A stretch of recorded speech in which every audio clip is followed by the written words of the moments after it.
साईं राम। मैं मीनाक्षी आप सभी लोगों का हार्दिक अभिनंदन करती हूँ साईं अनुभूति चैनल में, और अनुभवों की श्रृंखला से एक और बहुत प्यारा और अनोखा सा अनुभव लेकर एक बार फिर से आप सभी लोगों के समक्ष उपस्थित हुई हूँ।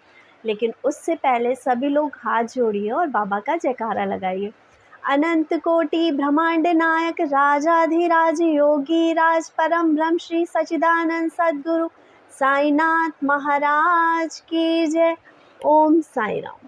साथियों, आज जो ये अनुभव मैं आपको बताने जा रही हूँ वो है बिहार से। डिवोटी ने अपना नाम बताने के लिए मना किया है, लेकिन आप जब इनका अनुभव सुनेंगे तो आपको सच में यकीन हो जाएगा कि अपने जीवन के कितनी कठिन कठिन परिस्थितियों से गुजरी, लेकिन फिर भी ना तो इन्होंने बाबा पे से विश्वास छोड़ा और ना ही बाबा का साथ छोड़ा। और ये कहती हैं कि बाबा को ये बचपन से मानती हैं, और बाबा ने ना जाने कितने बार कैसे कैसे चमत्कार करके इन्हें जीवन की विकट परिस्थितियों से बाहर निकाला है। तो चलिए शुरू करते हैं इनके प्यारे प्यारे अनुभव, जिससे हमें ये पता चलेगा ये विकट परिस्थितियों में होते हुए भी बाबा को किस तरह से याद करती हैं और बाबा कैसे इनकी समस्याओं का जो है वो समाधान करते हैं। कहती हैं कि 2018 में इनके हस्बैंड की तबीयत ख़राब होती है, ट्रीटमेंट होता है, सारे चेकअप होते हैं, और उसके बाद इन्हें पता चलता है कि इनके हस्बैंड को ब्लड कैंसर है। इनके हस्बैंड का ट्रीटमेंट शुरू होता है, और उस ट्रीटमेंट के दौरान इनके हस्बैंड की तबीयत बहुत ख़राब हो जाती है। इनके हस्बैंड को वेंटिलेटर पे डाला जाता है। ये बताती हैं कि लगभग 8 दिन तक ये वेंटिलेटर पे थे। उसके बाद जब ये वेंटिलेटर से बाहर आते हैं तो ये तबीयत तो इनकी ठीक हो गई थी, लेकिन अब इनका शरीर बहुत कमज़ोर हो चुका था। इनकी इम्यूनिटी बहुत कमज़ोर हो चुकी थी, इनके शरीर में ताकत नहीं बची थी। ये कहती हैं इसी ट्रीटमेंट के दौरान ये बताती हैं कि ट्रीटमेंट कराने की वजह से इन्हें दूसरे शहर बेंगलोर आना पड़ा, जिस वजह से इनका जो कारोबार था उन पे भी बहुत असर पड़ा। ये बताती हैं कि हस्बैंड का इलाज करा रही थी, उसी दौरान इनके ब्रेस्ट में भी एक गांठ हो जाती है। जब उस गांठ का ट्रीटमेंट होता है तो पता लगता है कि ये जो गांठ है वो कैंसर की गांठ है, और डॉक्टर कहते हैं कि इसकी सर्जरी कराना बहुत ज़रूरी है। इनकी सर्जरी होती है।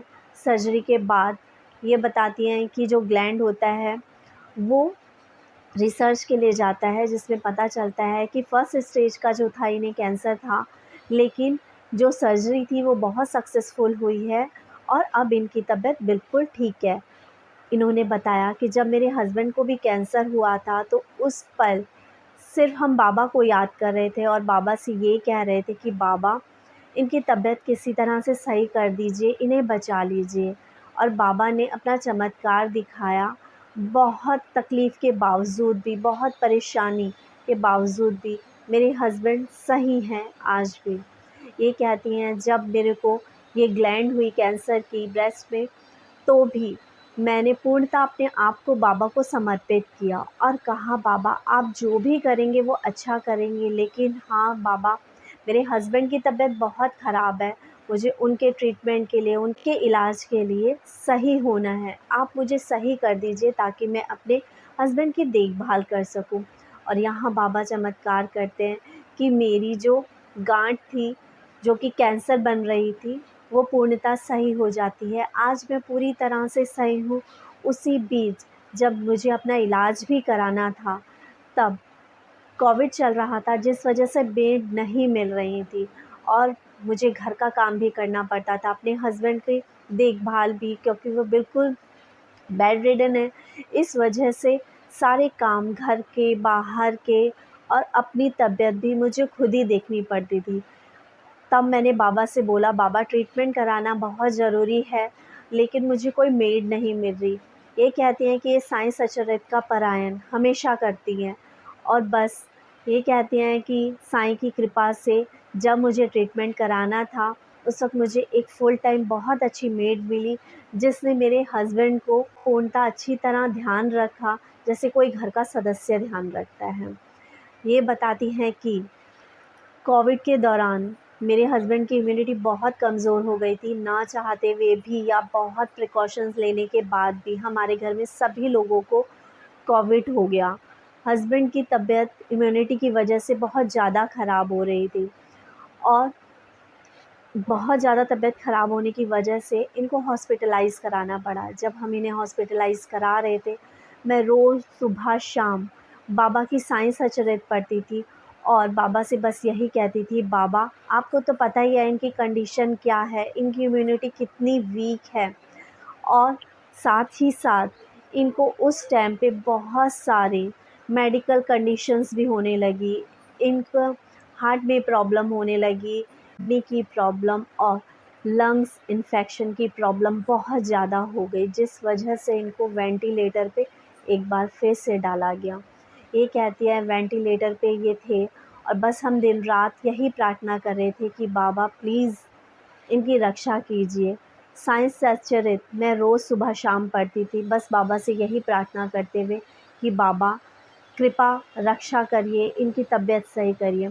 ये कहती हैं कि बाबा ने एक बार फिर से अपना चमत्कार दिखाया, क्योंकि मैं तो सिर्फ़ बाबा के भरोसे और बाबा के आसरे ही थी और मेरे हस्बैंड सही हो जाते। ये बताती हैं कि उसी बीच मेरी छोटी बेटी के लिए रिश्ता आता है और जल्द से जल्द शादी करना भी ज़रूरी था।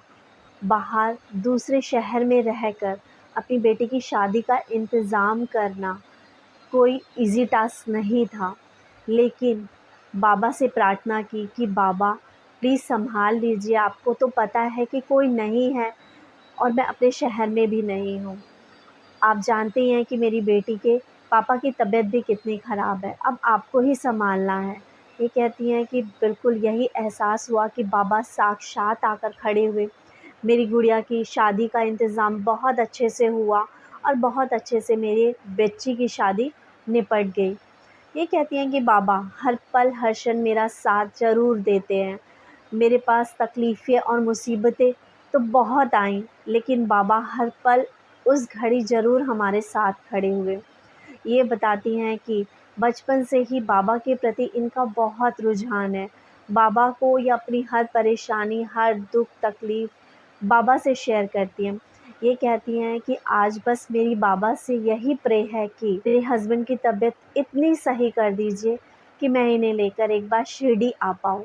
ये सभी साईं डिवोटीज़ से ये प्रार्थना करती हैं कि हम सब लोग इनके लिए प्रे करें कि बाबा इनके हस्बैंड की तबीयत, जो कि इस कैंसर से जूझ रहे हैं, तबीयत ठीक करें, एटलीस्ट इतनी कि एक बार शिरडी इन्हें लेकर आ सकें।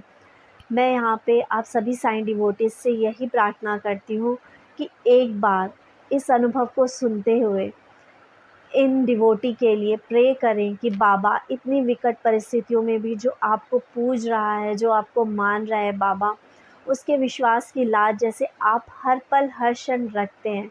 बाबा इनके हस्बैंड की तबीयत इतनी सही करिए कि ये आपके द्वार आना चाहती हैं, आपसे मिलना चाहती हैं, शिरडी बुला लीजिए बाबा। यहाँ मैं आप सभी साईं डिवोटी से एक अनुरोध और करना चाहूँगी कि इन्होंने मुझसे कहा है कि साईं जल, जो बाबा का स्नान जल शिरडी का होता है, अगर वो हो सके तो इंतज़ाम करवा दीजिए।